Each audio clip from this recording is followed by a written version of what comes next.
Audio by paper to audio. My daughter-in-law smirked and slapped me outside the court until I sat in the judge's chair.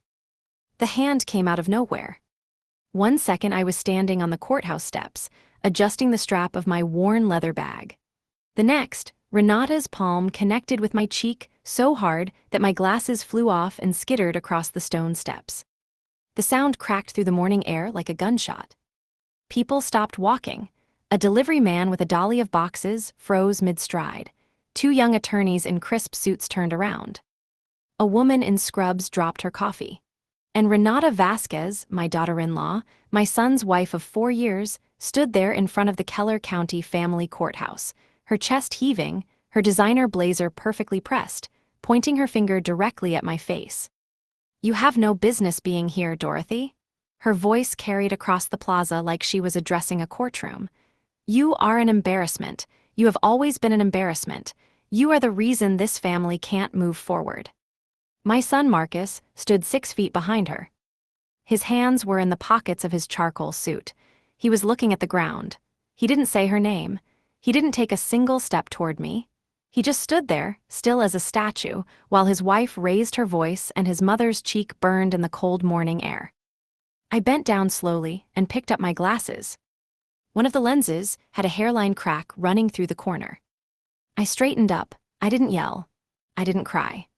I pressed my lips together and breathed through my nose, the way I had trained myself to do over decades of sitting across from people who tried to rattle me, who threw documents, who shouted, who wept, who lied directly to my face with absolute conviction. I let the words hang in the air and dissolve. I let the strangers stare and then look away, which they did, one by one, because humans are uncomfortable with other people's pain when they can't do anything about it. And then I thought one single thought, quiet and steady as a compass needle swinging north. 11 minutes. In 11 minutes, they will know exactly who I am. My name is Dorothy Elaine Marsh. I am 68 years old. For 27 years, I was a family court judge in this building. My portrait hangs on the 3rd floor, at the end of the corridor outside Department 7, between Judge Harold Acaffer and the late Judge Cecilia Romero. My nameplate is still on the door of what used to be my chambers, preserved there by the court administrator, Thomas Wren, who told me when I retired that they would keep it as long as the building stood. Marcus didn't know any of this. Neither did Renata. I had never told them. Not once. Not in 6 years of Sunday dinners, of holiday gaffings that became shorter and colder with each passing year, of birthdays I attended, and others I was quietly disinvited from. Not even on the afternoon Marcus graduated from his MBA program and gave a speech thanking every mentor, every professor, every colleague by name while I sat in the 4th row in a yellow blouse I had ironed 3 times. Listening, clapping with everyone else, never mentioned. I had kept my career like a secret held too long. A thing folded up and tucked into a drawer so many times that eventually it just lived there in the dark. I thought that if I was simpler, if I took up less space, if I wore quieter clothes and cooked bigger meals and asked for less, they would pull me closer. That they would choose me. I was wrong. I was so catastrophically, completely wrong. Renata had turned away from me now. She said something to Marcus in a low voice, something I couldn't hear, and he nodded. Just nodded. Like a man agreeing to skip a line at a restaurant, not like a man whose mother was still standing on the courthouse steps with a handprint fading on her face. They walked toward the entrance together, her heels on the marble steps, his silence beside her. I stood there for another 10 seconds, maybe 15. I breathed. I adjusted the strap of my bag. I ran my palm over my silver hair, the same hair Renata had suggested I color because, as she'd put it once at a dinner party, gray makes people assume you've stopped trying. Then I walked. Not through the main doors, not behind them, not to the public elevator with the long wait and the crowd pressing in. I went left, around the building's north side, past the maintenance gate, to the staff entrance that opens with a security badge I had quietly renewed 6 weeks ago when I agreed to come back for this one case as a visiting jurist. A courtesy extended by presiding Judge Annalise Brandt, who had clerked under me 20 years ago and still sent me birthday cards signed "Your most grateful student." I badged through, the door clicked open. Inside, the hallway smelled exactly the same as it always had. industrial cleaner, old paper, and something metallic from the ventilation system. 27 years of my life lived in this smell. I breathed it in. Judge Marsh, Sandra Kowalczyk, the senior court clerk who had worked Department 7 for 15 years, looked up from behind her desk with a wide smile. She had the kind of face that made people feel immediately at ease, which was why I had specifically requested her for today's proceedings. "We have everything ready for you." "Thank you, Sandra. I'll just be a few minutes." She handed me the folder for the morning's case. I took it without opening it. I already knew every page by memory. The robing room was exactly as I remembered. Long and narrow, with a row of dark wooden lockers and a full-length mirror on the far wall. My robe was hanging on the hook Sandra had labeled with a small card, "The Honorable D. Marsh." I took off my coat, I hung it carefully, I reached for the robe. The fabric was heavier than I remembered, or maybe I had simply forgotten how it felt to carry it. I slipped it over my shoulders. I fastened it at the collar. I pushed my cracked glasses onto my face and looked at myself in the mirror. 68 years old. Silver hair. Crow's feet at the corners of my eyes that went deep when I smiled, and I had smiled a great deal in my life, more than people who only saw me in recent years would ever believe. I did not look like a woman who had just been slapped on a courthouse plaza. I looked like a judge. I had been married once to a man named Robert Marsh who was brilliant and funny and deeply, irreparably restless. We were happy for 9 years. Then he left for a research position in another country and simply didn't come back. Not dramatically, not angrily. He just stopped coming back, the way a tide stops if you wait long enough. I was 31 with a 7-year-old boy, and a house I had no idea how to afford alone. I went back to law school at night. Marcus went to a neighbor's house 3 evenings a week. I studied at the kitchen table after he went asleep, surrounded by casebooks and highlighters and cups of tea that went cold before I remembered to drink them. I graduated in the top 12% of my class. I clerked. I worked as a public defender for 4 years. I joined the district attorney's office. At 41, I was appointed to the family court bench. I did all of this while making Marcus's lunches, attending his soccer games, helping him with science projects, driving him to debate tournaments, sitting with him in the emergency room the winter he broke his arm in 2 places and held my hand so tightly that my fingers went numb. I did all of this while simply being his mother, which I thought was enough, which I was certain was enough. Marcus graduated college, then business school. He was sharp, charismatic, and exactly as ambitious as I had quietly hoped he would be. I retired from the bench at 65, content, surrounded by colleagues who respected me and a body of work that I was genuinely proud of. Then Marcus met Renata. The first time she came to my house for dinner, she walked in, looked around the living room with its full bookshelves and comfortable old furniture, and said, "Oh, it's cozy." The way people say *cozy when they mean *small. She was 32. She was a real estate attorney at a large regional firm. She wore perfume that cost more than my weekly groceries and had the specific kind of confidence that only ever comes from never having genuinely struggled for anything. I made lamb chops with rosemary potatoes. I had called Marcus the week before to ask if there was anything she didn't eat. He said she wasn't picky. She ate 4 bites and then moved the food around her plate and talked about a property negotiation she'd closed for a record amount in our county. Marcus looked at her the way people look at the sun. Squinting, slightly dazzled, unable to look directly for too long. After dinner, I heard her in the hallway. Her voice was low but not low enough. "Marcus, have you thought about getting her into one of those senior communities? Something structured. She's in this house alone. It's not really sustainable." Marcus said something I couldn't make out. "I'm just thinking ahead," Renata continued. "We'd want to handle it properly, before it becomes a situation." I stood in my kitchen with my hands in the dishwater and felt something calcify inside my chest. Not break, calcify, turn harder and colder and more dense. They were married 14 months later. I sat in the second row at the ceremony because the front row was reserved for Renata's parents and her older sister and the managing partner of her firm. Marcus shook my hand at the reception like I was a distant colleague. He was distracted, he was glowing. I told myself it was just the wedding day. It wasn't just the wedding day. The visits became monthly, then seasonal, then occasional. The phone calls grew shorter. The excuses grew more elaborate. Work trips, dinner obligations, social commitments with people whose names I didn't recognize, whose connection to my son I couldn't trace. When Renata became pregnant, I sent a care package. Tease, a soft blanket I knitted myself over the course of 3 weeks, a letter. Marcus texted back 2 days later, "Thanks, Mom, she loved it." Renata never mentioned it. My granddaughter, Iris, was born on a Tuesday in March. I found out on Thursday when Marcus sent a group text to what appeared to be 40 people. I was in that group. I was not called separately. I was not invited to the hospital. I drove there anyway. I sat in the waiting room for 2 hours before a nurse told me that Mrs. Vasquez had asked for immediate family only during recovery. I went home. I sat in my car in my driveway for 20 minutes before I could make myself go inside. I sent gifts on Iris's birthdays. I never saw photos of her using them. One Sunday afternoon, I arrived unannounced at Marcus and Renata's house.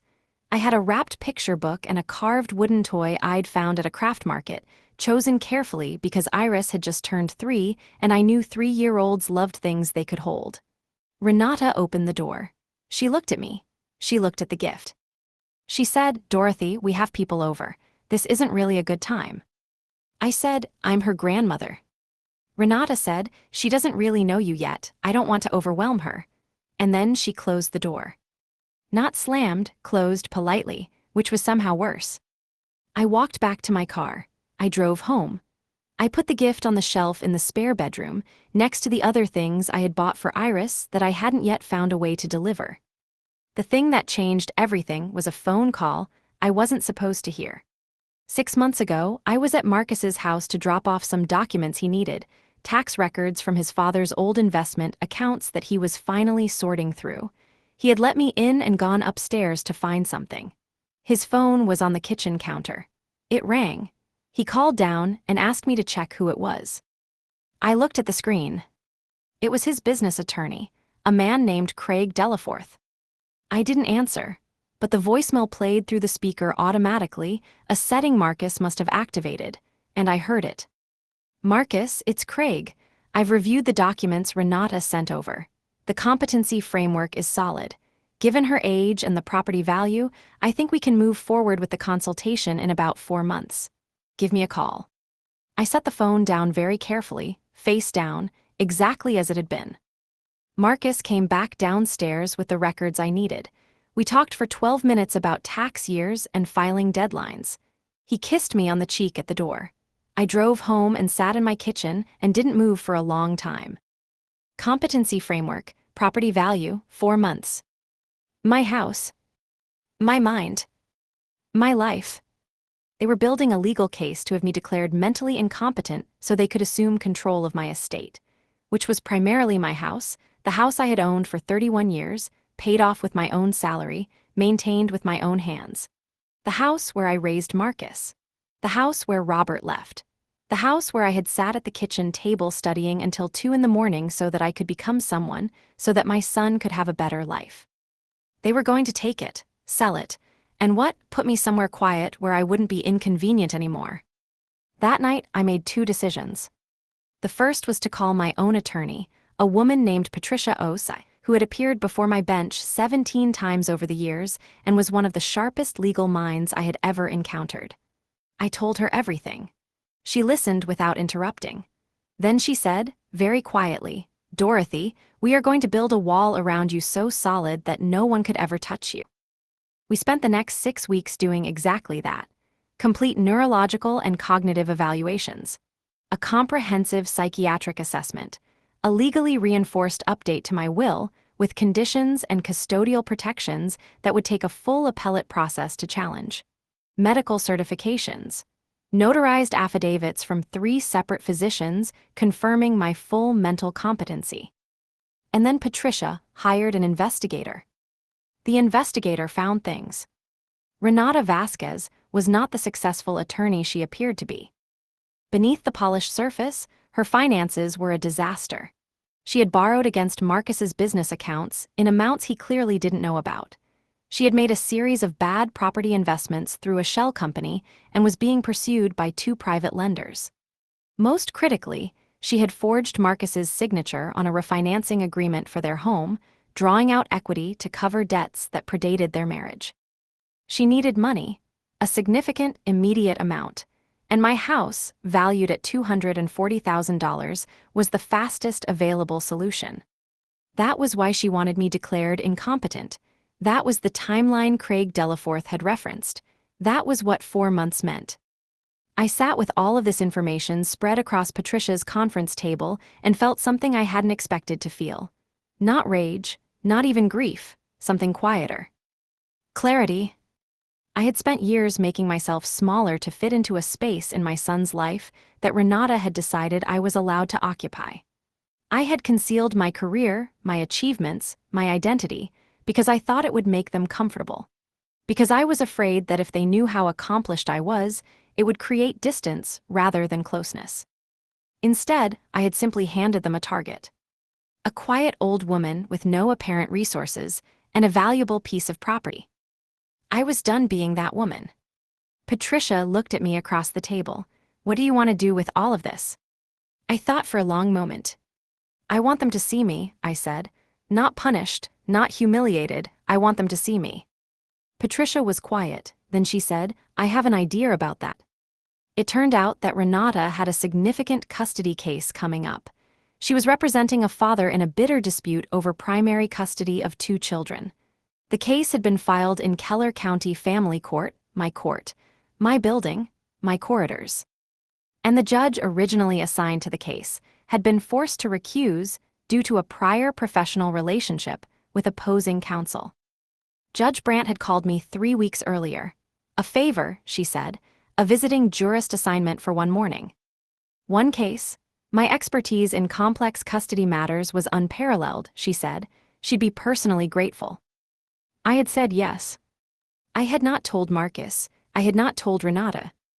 I had simply marked the date on my calendar, renewed my security badge, confirmed with Sandra, and waited. Now I walked down the corridor toward Department 7 with my robe settled around my shoulders and my cracked glasses on my face and my folder of case documents under my arm. And I thought about the last thing Patricia had said to me this morning before I left her office.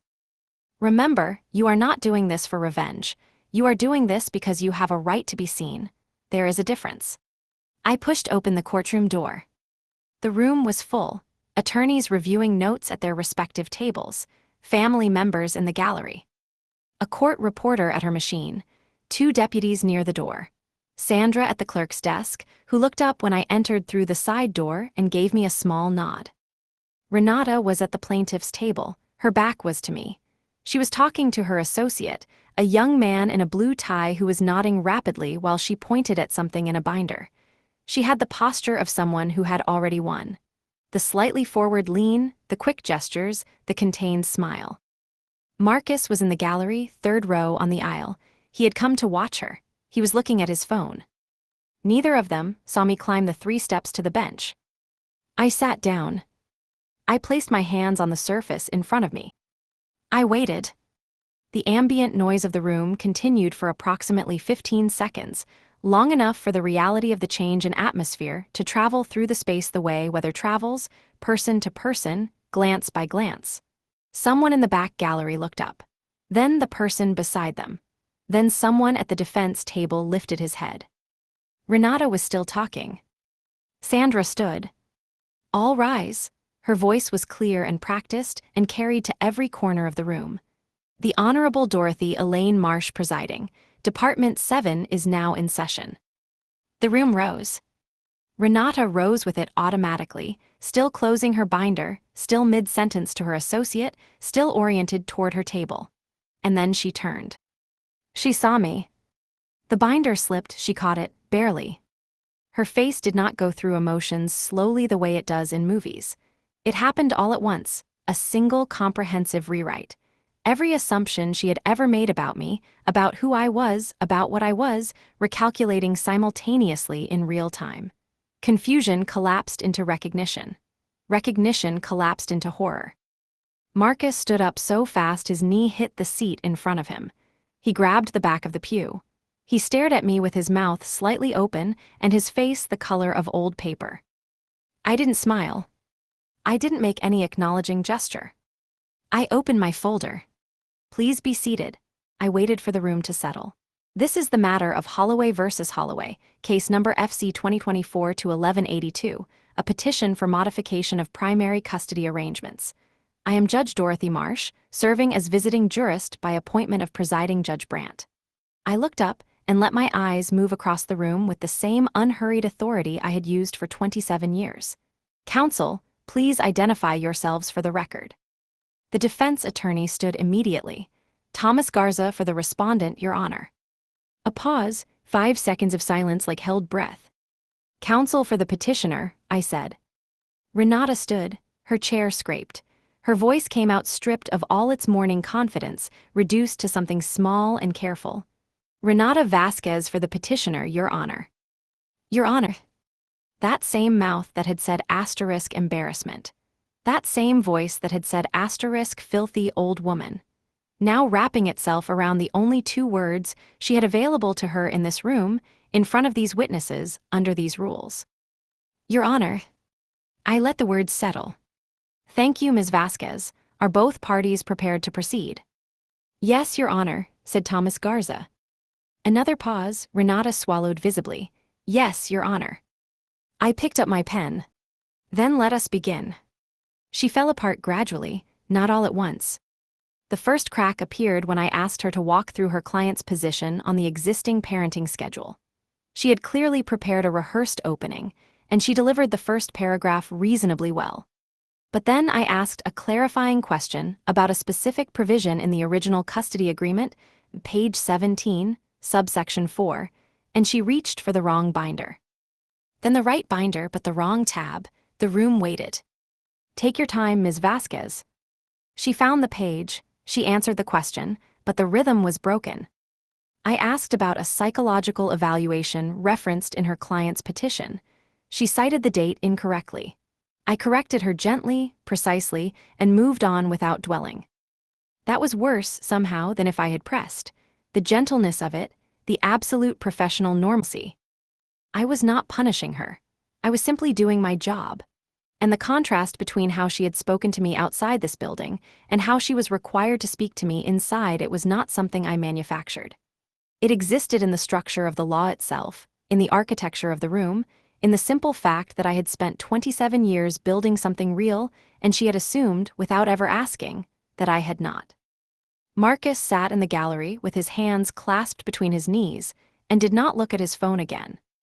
We broke at 11:15, 45 minutes. I returned to the robing room. Sandra brought me tea and the morning's message log. Patricia had texted, "How is it going?" I replied, as expected. A knock at the door. Sandra opened it. Marcus was standing in the hallway. She looked at me. I nodded. He came in. He stood just inside the door. He was still wearing his coat, as if he hadn't fully decided whether he was staying. Mom, his voice was rough. I didn't know about any of this, your career, what you did here, I never.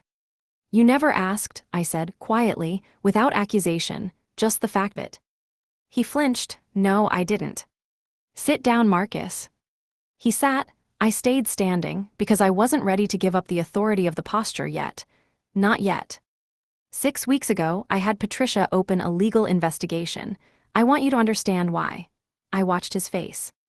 I heard a voicemail on your phone, Craig Delaforth, about a competency consultation, a timeline, a property value. The color left his face in a long, slow drain. Marcus, did you know that Renata planned to have me declared mentally incompetent? She said. He stopped, started again. She told me you'd been confused, that she was worried. She said she was just looking into options, just being responsible. I have cognitive evaluations from 3 physicians, completed 4 weeks ago. Every assessment came back completely clear. There has been no confusion. There has been no decline. I set down my tea. She told you I was losing my mind so that you would support her plan to control my estate. The silence that followed had weight to it. There's more, I said, and I told him. About the forged refinancing documents, about the hidden accounts. About the debts that predated their marriage. about the two private lenders. I told him all of it without raising my voice, without crying. The way I had delivered difficult truths from the bench for nearly 3 decades, because the truth does not require volume to land. When I finished, Marcus sat with his forearms on his knees and stared at the floor. "I left you alone," he said finally. "I let her make you small, I let her." He stopped. His jaw worked. "I didn't fight for you, not once." "No," I said, "you didn't. Why didn't you tell me about being a judge all those years?" "Because I wanted you to love me for being your mother, not for being impressive." I sat down across from him. "I thought if I was less, you would need me more. I was wrong, I was so wrong. But Marcus, that was my mistake to make. What Renata did was something different. What she did was deliberate." He looked up, his eyes were red. "What do I do?" "That is your decision to make, not mine. I am not going to make your choices for you anymore." I folded my hands. "But I want you to know that Patricia has everything documented and preserved, and whatever you decide to do with it, I will be all right. I want you to understand that. I will be completely all right." He nodded, slowly, like a man learning to carry a new weight. "I'm going to talk to Craig Delaforth," he said, "and I'm going to talk to Renata." He paused. "And then I'm going to talk to a divorce attorney." I said nothing, because it wasn't my place to say anything. But I felt something loosen in my chest, something that had been pulled very tight for a very long time. The afternoon session was cleaner. Renata had regrouped during the recess, organized her materials, steadied her voice. She presented her client's position more coherently. I asked my questions. I took my notes. Thomas Garza made his counterarguments skillfully. The case was genuinely complex, as family matters always are. At 2:30, I recessed for deliberation. At 4:15, I returned to the bench and delivered my ruling. A modified custody arrangement, primary residence with the mother, expanded parenting time for the father, a structured holiday schedule with specific provisions for school year adjustments. It was a careful, balanced decision rooted entirely in the evidence and the best interests of the children. It was not favorable to Renata's client. Renata stood when I announced the ruling. Her face had gone still and unreadable, the mask she put on when she needed to maintain professional composure in front of a client. She said, "Thank you, Your Honor," in a voice that carried no inflection at all. I brought the gavel down once. "This court is adjourned. Thank you, counsel." She stopped me in the corridor. I had anticipated this. I had asked Sandra to stay nearby. I had also told Patricia, who was waiting in the lobby. Renata came around the corner fast, her associate trailing behind her with wide eyes. She stopped 4 feet from me. Her client had already left with his own family members. Marcus was nowhere I could see. "You planned this," she said. Her voice was very controlled. "This entire thing was designed to humiliate me." "I was assigned to this case through standard court procedure," I said. "You are welcome to review the appointment records. They are public documents. You hid who you were from us for years." "I didn't hide anything. You assumed. There is a difference, and I think on reflection you know there is." Her eyes were very bright, her jaw was tight. "You will never see Iris, I will make sure of that."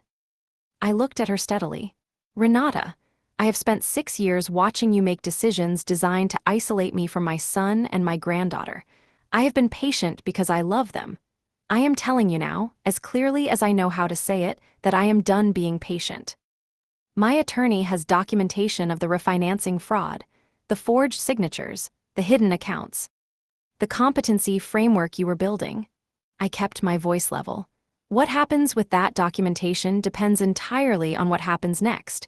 That is not a threat, it is information." She stared at me. "I would like to know my granddaughter," I said.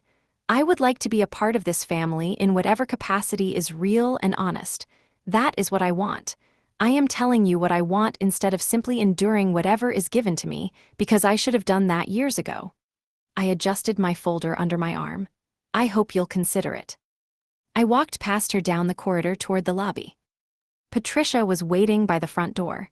She fell into step beside me. Well, I said. "Are you all right?" I thought about it honestly.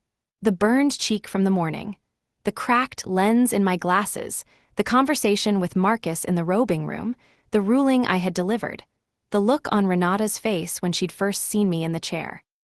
"I think I'm better than I've been in a very long time," I said. The call from Marcus came 3 days later. He and Renata had separated. He had moved to a short-term rental. He had spoken to Craig Delaforth, terminated the relationship, and begun the process of untangling the finances with a forensic accountant. He had also called Patricia because he wanted to understand everything, all of it, the whole picture, before making any further decisions. "I'm not asking you to forgive me immediately," he said. "I don't think that's fair to ask." "It isn't," I agreed, "but I'm open to the conversation." "Can I bring Iris to see you this weekend? She's been asking about her grandmother." He paused. "Renata told her you were sick." I corrected that. I sat down in my kitchen chair slowly. "Yes," I said, "please bring her."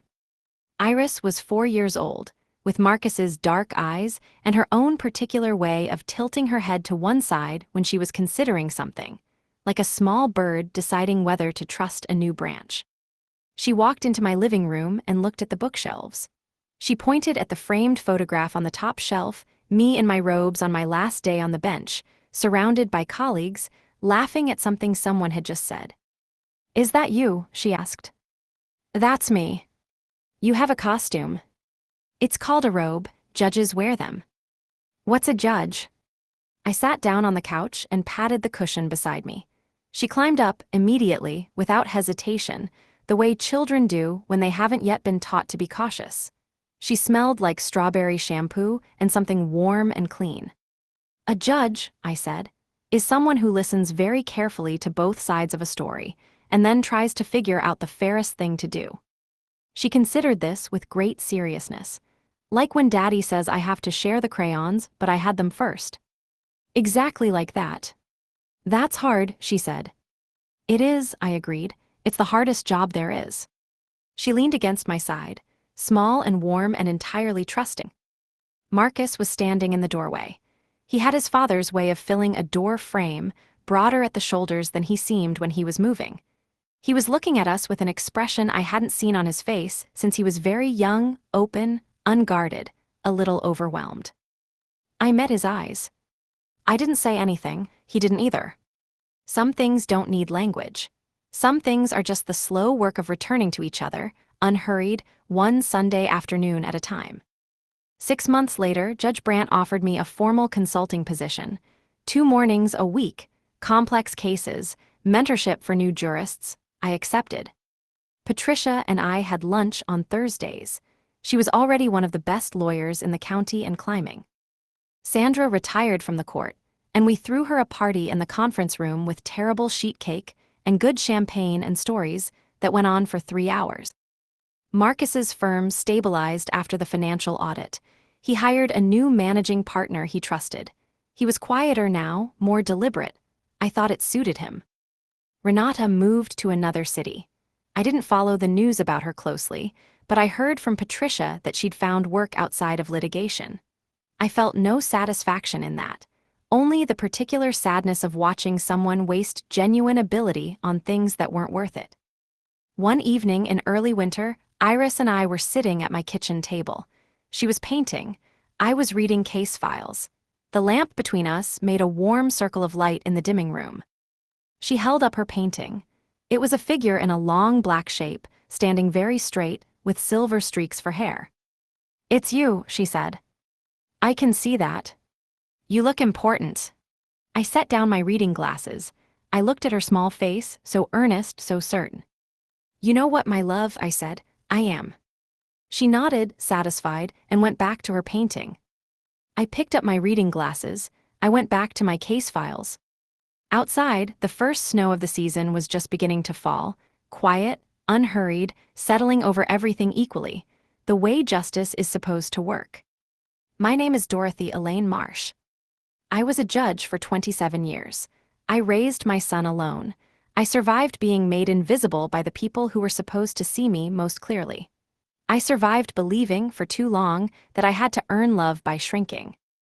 And then I stopped surviving and started living. My name is mine again. My story is just beginning. You have reached the end of the text.